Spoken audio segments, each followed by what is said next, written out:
اللہ ہی تو ہے جس نے تمہارے لیے چوپائے بنائے تاکہ ان میں سے بعض پر تم سوار ہو اور بعض کو تم کھاتے ہو، اور تمہارے لیے ان میں اور بھی فائدے ہیں،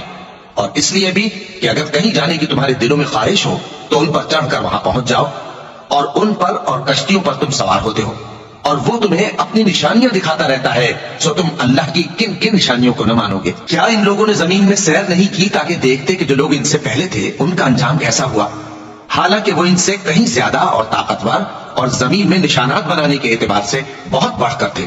تو جو کچھ وہ کرتے تھے وہ ان کے کچھ کام نہ آیا، اور جب ان کے پیغمبر ان کے پاس کھلی نشانیاں لے کر آئے تو جو علم اپنے خیال میں ان کے پاس تھا اس پر اترانے لگے، اور جس چیز سے تمسخر کیا کرتے تھے اس نے ان کو آ گھیرا۔ پھر جب انہوں نے ہمارا عذاب دیکھ لیا تو کہنے لگے کہ ہم ایک اللہ پر ایمان لائے اور جس چیز کو ہم اس کا شریک بناتے تھے اس سے منکر ہو گئے۔ پھر جب وہ ہمارا عذاب دیکھ چکے اس وقت ان کے ایمان نے ان کو کچھ بھی فائدہ نہ دیا۔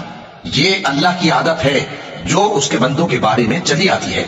اور وہاں کافر گھاٹے میں رہ گئے۔ شروع اللہ کا نام لے کر جو بڑا مہربان نہایت رحم والا ہے۔ حامیم، یہ کتاب رحمان الرحیم کی طرف سے اتری ہے، ایسی کتاب جس کی آیتیں جدا جدا بیان کی گئی ہیں، یعنی قرآن عربی،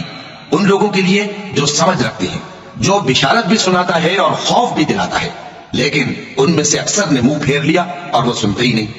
اور کہنے لگے کہ جس چیز کی طرف تم ہمیں بلاتے ہو اس کی طرف سے ہمارے دل پردوں میں ہیں، اور ہمارے کانوں میں بوجھ یعنی بہرا پن ہے، اور ہمارے اور تمہارے درمیان ایک پردہ ہے، تو تم اپنا کام کرو، ہم اپنا کام کرتے ہیں۔ کہہ دو کہ میں بھی آدمی ہوں جیسے تم، ہاں مجھ پر یہ وحی آتی ہے کہ تمہارا معبود ایک ہی معبود ہے، تو سیدھے اسی کی طرف متوجہ رہو اور اسی سے مغفرت مانگو۔ اور مشرکوں پر افسوس ہے جو زکوٰۃ نہیں دیتے اور وہ آخرت کے بھی منکر ہیں۔ جو لوگ ایمان لائے اور عمل نیک کرتے رہے ان کے لیے ایسا ثواب ہے جو ختم ہی نہ ہو۔